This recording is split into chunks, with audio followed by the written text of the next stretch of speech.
కూటమి నాయకులు ముఖ్యంగా గౌరవ మంత్రివర్యులు లోకేష్ గారు, అదేవిధంగా విద్యుత్ శాఖ మంత్రి గొట్టిపాటి రవికుమార్ గారు, వారితో పాటు స్థానిక శాసనసభ్యులు కానీ తెలుగుదేశం పార్టీ అధ్యక్షులు భూపేశ్ రెడ్డి గారు, వీళ్ళందరూ కలిసి నేను ఒక కార్యక్రమంలో పాల్గొనడం జరిగింది. SAEL MPH solar power limited company ఒకటి సోలార్ పవర్ ప్రాజెక్టు పూర్తి చేయడం, దాని ఇనాగరేషన్ ఫంక్షన్ కు లోకేష్ గారు ఇక్కడికి రావడం జరిగింది. ఈ సందర్భంగా వాళ్ళు మాట్లాడుతూ పత్యాబద్ధాలు ఎక్కడ కూడా వాస్తవాలు మాట్లాడట్లేదు. ఏదన్నా ఉంటే జగన్మోహన్ రెడ్డి గారి మీద బురద తల్లి డైవర్షన్ పాలిటిక్స్ చేస్తున్నారు తప్ప వాస్తవాలు చెప్పట్లేదు. నేను ఒకటే మనవి చేస్తున్నా, ఈరోజు SAEL ప్రైవేట్ లిమిటెడ్ కూడా 2023లోనే సెంట్రల్ గవర్నమెంట్ లో పార్టిసిపేట్ చేయడము, వాళ్ళు పవర్ ప్రాజెక్ట్ పెడతామని చెప్పి పోయిన గవర్నమెంట్ లో కూడా వీళ్ళు జగన్మోహన్ రెడ్డి గారు ముఖ్యమంత్రి ఉన్నప్పుడే ప్రాసెస్ అంతా స్టార్ట్ అయింది. ఈరోజు పూర్తి అయింది, దాన్ని చేస్తామని చెప్తున్నారు, దాన్ని మేమే చేసినామని చెప్పడం. అదేవిధంగా ఈరోజు చూస్తే అక్కడ రైతుల అక్కడ కొండాపురం వచ్చినప్పుడు ఆ పవర్ ప్రాజెక్టు ఇనాగరేషన్ లో గొట్టిపాటి రవికుమార్ గారు పవర్ మినిస్టర్ గా మాట్లాడుతూ లోకేష్ గారు కానీ విద్యుత్ ఛార్జీలు ₹1 కూడా ప్రజల మీద భారం వేయలేదు, వినియోగదారుల మీద మేమేదో తగ్గిస్తామని చెప్పి చెప్తా ఉన్నారు. కనీసం ఆ మాట మాట్లాడడానికి మీరు వాస్తవాలు మాట్లాడకుండా ప్రజల మీద కూటమి ప్రభుత్వం అధికారంలోకి వచ్చిన తర్వాత దాదాపు 19,000 నుంచి 20,000 కోట్ల రూపాయలు ఫ్యూయల్ సర్చార్జ్ అనే పేరు మీద ప్రజల మీద భారం వేసి వసూలు చేశారు. మీరు వీరబాదుడు బాధినారు విద్యుత్ ఛార్జీల మీద. వినియోగదారులకు రేట్లు పెంచలేదని అబద్ధాలు చెప్తూ ఈరోజు ఏ పద్ధతులు అయితే బాధేదానికి ఈరోజు ఫ్యూయల్ సర్చార్జ్ కింద 20,000 కోట్ల రూపాయలు ప్రజల నుంచి మీరు అక్రమంగా బలవంతంగా వసూలు చేసినారు. వీరబాదుడు బాధినారు విద్యుత్ ఛార్జీలతో. దీని మీద ప్రతి వినియోగదారుడి మీద ఈ 2 ఏళ్లలో కొన్ని వేల రూపాయలు అదనంగా భారం మోపి బలవంతంగా వసూలు చేశారు మీరు విద్యుత్ ఛార్జీల పేరు మీద, సర్ఛార్జీలు అని చెప్పి. ఈరోజు ఇన్ని వేల కోట్లు భారం వేసి బలవంతంగా వసూలు చేస్తే విద్యుత్ శక్తి నియంత్రణ మండలిని కూడా తప్పు పట్టింది. 1,000 కోట్లు అనవసరంగా మీరు బలవంతంగా ఇన్ని వసూలు చేశారు, వెనక్కి మండలి కూడా చెప్పింది. ఈరోజు ఎక్కడ వెనక్కి కూడా ఇచ్చిన పరిస్థితి లేదు. ఈరోజు సోలార్ పవర్ ప్రాజెక్టు చేసినారు. ఆ రోజు జగన్మోహన్ రెడ్డి గారు ఈ గ్రీన్ ఎనర్జీ కింద సోలార్ పవర్ ప్రాజెక్టు రావాలని చెప్పి ముఖ్యమంత్రిగా ఉన్నప్పుడు ప్రైవేట్ ల్యాండ్స్ కానీ గవర్నమెంట్ ల్యాండ్స్ కానీ లీజుకి ఇవ్వాలా, ప్రతి రైతుకు కూడా 32,000 రూపాయలు లీజ్ ఇచ్చే విధంగా 30 సంవత్సరాలకు ఆ రోజు ప్రభుత్వం కూడా నిర్ణయం తీసుకొని ప్రైవేట్ ల్యాండ్స్ కూడా ఇప్పుడు ఈ రోజు SAEL కంపెనీ వచ్చిందంటే ఆ రోజు జగన్మోహన్ రెడ్డి గారి నిర్ణయాల వల్లనే ఈ రోజు అన్ని రావడం జరిగింది.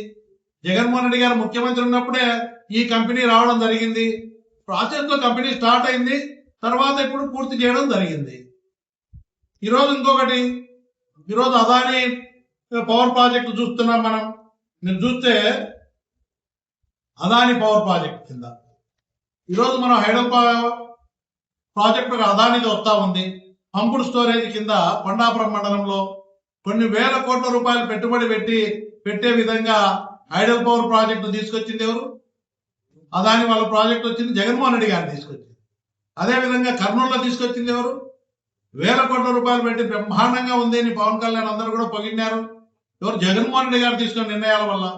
ఈరోజు కొండాపురం మండలంలో అదాని వాళ్ళది ఈరోజు పంపుడు స్టోరేజ్ పవర్ ప్రాజెక్ట్ వస్తుంది కొన్ని వేల కోట్ల రూపాయల పెట్టుబడితో. ఈరోజు ఎన్ని జగన్మోహన్ రెడ్డి గారు చేశారు. ఇక్కడ స్టీల్ ఫ్యాక్టరీ JSW కింద దమ్మలమడుగులో JSW సజ్జన్ జిందాల్ గారిని తీసుకొచ్చి ఒప్పించి 8,800 కోట్ల రూపాయలు పెట్టుబడి పెట్టి దమ్మలమడుగు నియోజకవర్గంలో స్టీల్ ఫ్యాక్టరీ నిర్మాణం చేసేదానికి ఆయన ఒప్పించి తీసుకొచ్చారు. ఈరోజు దశాబ్దాల నుంచి మనం అనుకుంటున్నాం రావాలని. అది కళ, రాజశేఖర రెడ్డి గారి కళ నెరవేర్చాలని చెప్పి జగన్మోహన్ రెడ్డి గారు ఒక చిత్తశుద్ధితో జిందాల్ స్టీల్ ఫ్యాక్టరీకి ఫౌండేషన్ 2000 ఆ రోజు జగన్మోహన్ రెడ్డి గారు 23లోనే వేయడం జరిగింది ఫిబ్రవరిలో. తర్వాత అన్ని పర్మిషన్లు తీసుకొచ్చారు జగన్మోహన్ రెడ్డి గారు. కట్టడం ఇది, దాని పర్మిషన్లు తీసుకొచ్చి దాని నిర్మాణం కోసం ఎన్ని చేయాలంటే అవన్నీ కూడా ఆ రోజు జగన్మోహన్ రెడ్డి గారు రాష్ట్ర ప్రభుత్వం కేంద్రంలో కానీ రాష్ట్రంలో కానీ తీసుకురావాల్సిన పర్మిషన్లన్నీ ఇచ్చి స్టీల్ ఫ్యాక్టరీ ప్రారంభించడం ఫౌండేషన్ వేయడం అన్ని జరిగినాయి. ఈరోజు 2 ఏళ్ళు అవుతా ఉంది, కేవలం ఫ్యాక్టరీ మొదలు పెట్టలేకున్నారు. చంద్రబాబు నాయుడు గారు గౌరవ ముఖ్యమంత్రి కడపకు వచ్చినప్పుడు 15 రోజుల్లో స్టీల్ ఫ్యాక్టరీ ప్రారంభిస్తామని 2 ఏళ్ల కిందట చెప్పినాడు. ఈ రోజు కూడా అతి గతి లేదు. ఈ ప్రాజెక్టులు ఎవరు తెచ్చినారు? జగన్మోహన్ రెడ్డి గారి టైంలో స్టీల్ ఫ్యాక్టరీ తీసుకొచ్చారు. అదాని పంపుడు స్టోరేజీ 1000 కోట్ల రూపాయలు జగన్మోహన్ రెడ్డి. ఎస్ఏఎల్ కంపెనీ కూడా జగన్మోహన్ రెడ్డి గారి టైంలోనే ఇవన్నీ వచ్చినాయి. కాబట్టి ఇవన్నీ కూడా డెవలప్మెంట్ చేస్తా ఉన్నారు. 10 సంవత్సరాలు అవుతా ఉంటే ఈరోజు కొండాపురం వచ్చినారు. అక్కడ ఏదైనా ముంపువాసులు అందరికి కూడా ఎదురు చూస్తా ఉన్నారు. ఎన్నికల ముందు జగన్మోహన్ రెడ్డి గారు ప్రతి ఆర్ఆర్ ప్యాకేజీ కింద నిర్వాసితులు ఎవరైతే ఉన్నారో గండికోట ప్రాజెక్టు కింద 22 గ్రామాల్లో ప్రతి ఒక్క నిర్వాసితునికి 10 లక్షల రూపాయలు నేను ఆర్ఆర్ ప్యాకేజీ కింద చెల్లిస్తానని చెప్పి దాదాపు 10,000 మంది నిర్వాసితులకు 10 లక్షల రూపాయల చొప్పున చెల్లించడం జరిగింది, 1000 కోట్ల రూపాయలు. తర్వాత అంతకుముందు 6,75,000 ఇచ్చినటువంటి నిర్వాసితులు 14 గ్రామాల్లో దాదాపు 9,000 మంది నిర్వాసితులు ఉన్నారు. వాళ్ళకు కూడా ఇస్తానని చెప్పి 3,25,000 బ్యాలెన్స్ ఇస్తానని చెప్పి జీవో ఇష్యూ చేయడం జరిగింది. ఎలక్షన్ ముందు డబ్బులు కూడా రిలీజ్ చేస్తే ఎలక్షన్ కోడ్ రావడం వల్ల 160 కోట్లు రిలీజ్ చేసినారు. ఎలక్షన్ కోడ్ రావడం వల్ల డిస్ట్రిబ్యూట్ చేయలేకపోవడం జరిగింది. ఈరోజు ఎన్నికల ముందు ఏం చేశారు? ఇదే చంద్రబాబు నాయుడు గారు కానీ గౌరవ మంత్రి నారా లోకేష్ గారు కూడా పాదయాత్ర వచ్చినప్పుడు పాదయాత్రలో ముంపువాసులు చెప్పినారు, మాకు 10 లక్షల రూపాయలు 3,25,000 ఉంది అని చెప్పడం.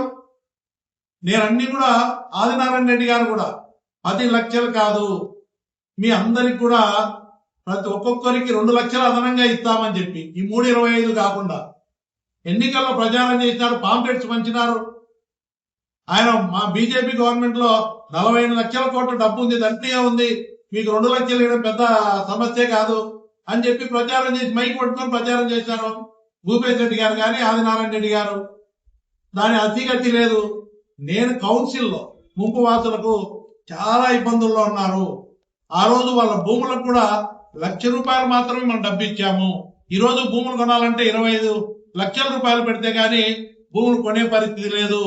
అదే తక్కువ రేటుకు భూములు ఇచ్చినారు. గ్రామాలు వదిలిపోయి వేరే గ్రామంలో నివాసం ఉంటున్నారు. వాళ్ళకు బతుకు తెరవే లేదు. అక్కడ బతికేదానికి ఏ ఆధారం లేదు. ఆ రోజు ఇల్లు కట్టుకున్నారు, అప్పులు చేసి ఇల్లులు కట్టుకున్నారు. ఈరోజు చాలా కష్టాల్లో ఉన్నారు. మీరు మాట చెప్పినారు, జగన్మోహన్ రెడ్డి గారు జీవో ఇష్యూ చేశారు, మీరు ఇంకా 2 లక్షలు అదనంగా ఇస్తామని చెప్పారు. అవన్నీ ఇవ్వమని కౌన్సిల్ అడిగారు. ఇరిగేషన్ మినిస్టర్ గారు మాట్లాడేటప్పుడు ఆన్సర్ ఇచ్చేటప్పుడు కౌన్సిల్లో లోకేష్ గారు పక్కనే ఉన్నారు.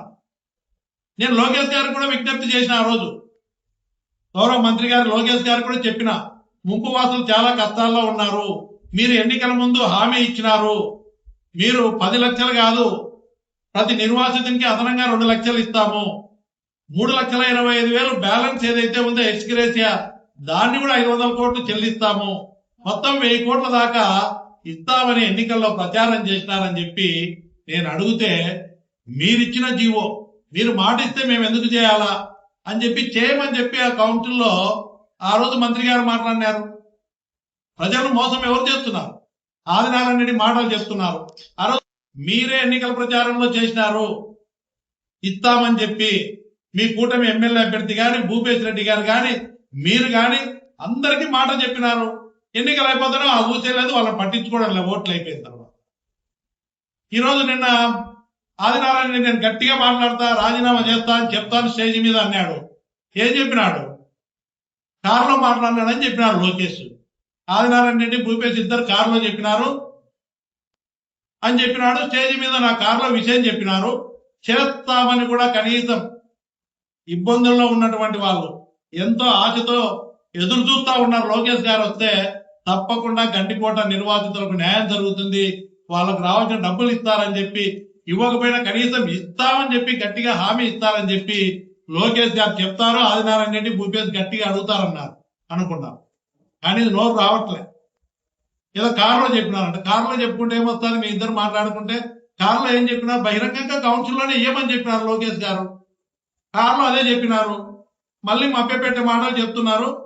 ఈరోజు ఇస్తామని కూడా ఒక ప్రకటన కూడా చేయకుండా నిర్వాసితుల్లో అందరినీ నిరుత్సాహపరిచే విధంగా ఉంది తప్ప మీ పర్యటన ఏం లేదు. డబ్బులు లేవు. 3,50,000 కోట్లు అప్పు చేసినారు. ఈరోజు వచ్చి 2 ఏళ్ళు కూడా కాలేదు, 2 సంవత్సరాలు పూర్తి కాలే. 3,50,000 కోట్ల పైన అప్పులు చేసినారు. సూపర్ 6 లేదు, సూపర్ 7 లేదు, ఏ పథకం కూడా ఇంకా అమలు చేయలేదు. పథకాలు ఆడబిడ్డ నిధి లేదు, నిరుద్యోగ భృతి లేదు, 50 ఏళ్ళకి పెన్షన్ లేదు. ఇచ్చిన గ్యాస్ సిలిండర్ 3 సిలిండర్లు అన్నారు, 3 సిలిండర్లు ఇవ్వడం లేదు. గ్యాస్ రేటు పెంచేసినారు, గ్యాస్ రేటు కూడా పెరిగింది. ఈరోజు జగన్మోహన్ రెడ్డి ఇచ్చే పథకాలన్నీ ఇస్తామన్నారు, అన్ని తీసేసినారు. కనీసం డాక్రా గ్రూపులకు 0 వడ్డీ లేదు, రైతులకు ఇబ్బందుల్లో ఉన్నారు. కనీసం రైతులు పండించిన పంటలకు గిట్టుబాటు ధర కూడా కొనేదానికి డబ్బులు లేవంటే అని రైతులకు మొక్కదన్న కొనేవాళ్ళు లేడు. మిగతా ఏ పంట చూసినా శనగ గిట్టుబాటు ధర లేదు. అదేవిధంగా హార్టికల్చర్ క్రాప్స్ అరటి కానీ మిగతా కానీ ఏదన్నా గిట్టుబాటు ధర లేదు. ప్రభుత్వం ఏమన్నా మద్దతు ధరకు కొనుగోలు చేసి రైతులను ఆదుకుంటుందంటే ఆదుకునే పరిస్థితి లేదు. అంతో ఇంతో కొంటే దళారిలాగా తయారైన దమ్మనబడుగులో దోపిడీ. ఆడికి తీసుకోకపోతే అయ్యా మద్దతు ధర శనియాలకు 5,875 రూపాయలు ఉందని చెప్తే ఆల్రెడీ ఇవ్వాలంటే ఇలా కమిషన్ ఇవ్వాలి మార్కెట్ యార్డుల్లో. అవి కూడా కొంటారంటే కొనే పరిస్థితి లేదు. అల్ట్రాటెక్ లాంటి అంత పెద్ద కంపెనీ దోపిడీ కోసరం నువ్వు అన్నాళ్ళు ఆపితే కూడా పట్టించుకునే నాదం లేడు. ఏ కంపెనీ చేసినా కూడా జిల్లా కలెక్టర్ స్పందించట్లే, పోలీస్ డిపార్ట్మెంట్ స్పందించట్లేదు. అటు దోపిడీకి అట్లా దాన్ని ఆపితే చర్యలు తీసుకోవడం. ఇసుక దోపిడీ చేసి 40 అడుగులు 50 అడుగులు లోతుకి ఇసుక దోపిడీ చేసి 100 టిప్పర్లు రాత్రి పౌలు తోలుతుంటే పట్టించుకునే పరిస్థితి లేదు. నీతి వాక్యాలు ఆయన లెక్చరర్. ఇలాంటి దోపిడీకి మాత్రం బ్రహ్మాండంగా ముందుంటాడు, క్లబ్బులు నడుపుతాడు. సిగ్గుండాల. ఒక ఎడ్యుకేషన్ ఇన్స్టిట్యూషన్ ఉంది, జూనియర్ కాలేజ్, దాంట్లో క్లబ్ నడుపుతారు. అదే పార్టీకి సంబంధించిన బీజేపీ ఎంపీ లెటర్ ఇచ్చినాడు, క్లబ్బులు నడుపుతున్నారని. ఏమన్నా తగ్గినావా? నీకేం లేదు. సమాజం ఎటుపోయినా పర్వాలే, పిల్లల భవిష్యత్తు ఎటుపోయినా పర్వాలే, నీకు దోపిడీ కావాలి. దమ్మలమడుగులో క్లబ్ నడుపుతూ ఒక జూనియర్ కాలేజ్ పక్కనే ఉంటే దాంట్లో క్లబ్ నడుపుతూ 50-60 లక్షల రూపాయల ఆదాయం కోసం కొన్ని జీవితాలు నాశనం అవుతాయి క్లబ్బులు. నిన్ను చూసి నువ్వే అటు చేస్తున్నా, నీ అనుచరులంతా కూడా ఎక్కడ పడితే ఎక్కడో క్లబ్బులు నడుపుతా ఉన్నారు. నీ అనుచరులందరూ ఎక్కడ చూస్తే అక్కడ క్లబ్బులు, లిక్కరు. ప్రతి ఊరికి మంచినీళ్ళు దొరకట్లే. ఎండలకాలం వచ్చింది, ఈరోజు సమ్మర్ వచ్చింది, మంచినీళ్ళు లేవని నాకు ఎన్నో కంప్లైంట్లు వస్తున్నాయి ఊళ్ళ నుంచి. ముద్దునూరు మండలము, మైలవరం మండలము, ఎక్కడ చూసినా నీళ్లు లేవు సార్, ఇబ్బంది పడుతున్నాము, పట్టించుకునే నాదుడు లేదు ఈ కుటుంబ ప్రభుత్వంలో అని చెప్పి. మంచినీళ్ళు దొరకవు కానీ ప్రతి ఊళ్ళో మద్యం 30 రూపాయలు రేటు ఎక్కువ పెట్టి ప్రతి చోట దోపిడీ చేస్తా ఉన్నారు. ఇసుక దోపిడే, మద్యం దోపిడే, ప్రయాస్ దోపిడే, ఫ్యాక్టరీ నుంచి దోపిడే. ఎన్నో అవకాశాల కోసం జగన్మోహన్ రెడ్డి గారు కృషి వల్ల అయితేనేమి, సిమెంట్ ఇండస్ట్రీ అన్ని రావాలని రెడీగా ఉన్నారు.